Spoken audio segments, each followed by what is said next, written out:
Customer అయితే baby frocks అయితే outfit చేయమని ఇచ్చారనమాట. క్లాత్ అయితే వాళ్ళే తీసుకున్నారనమాట. ఇదైతే చాలా హెవీ క్లాత్ నెట్టెడ్ అనమాట. ఫుల్ హెవీ బార్డర్ వచ్చింది.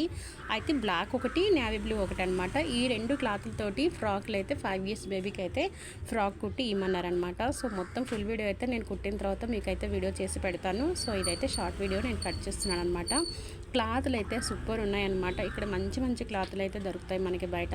డ్రెస్సులు కుట్టించుకోవడానికి, ఫ్రాక్‌లకైతే డ్రెస్సులైతే అంటే క్లాతెస్ అనేది చాలా మంచిగా దొరుకుతాయి ఇక్కడ. సో, వాళ్ళే క్లాత్ ఇచ్చారు. నేను ఈ విధంగా అయితే ఒకటి అనార్కలి టైప్‌లో కుడుతున్నాను. ఒకటి వచ్చేసి అంబ్రెల్లా టైప్‌లో అనమాట. సో, ఈ 2 అయితే నేను కట్ చేసుకున్నాను. సో, మొత్తం అంతా కుట్టిన తర్వాత ఫినిషింగ్ అయితే మీకు తప్పకుండా నేను ఫుల్ వీడియో చేసి చూపిస్తాను. తప్పకుండా మిస్ అవ్వకుండా ఫుల్ వీడియో కోసం అయితే వెయిట్ చేసి ఫుల్ వీడియోని చూడండి. ఫ్రాక్ కుట్టిన తర్వాత అయితే వీడియో పెడతాను. సో, చూసారా ఈ విధంగా అయితే మొత్తం అంతా నెట్ క్లాత్ అనమాట. ఇది వచ్చేసి బ్లాక్ మొత్తం అంతా వర్క్ ఉంది. దీనికి జెర్రీ వర్క్ అనమాట. అంటే ఫుల్ హెవీ వర్క్.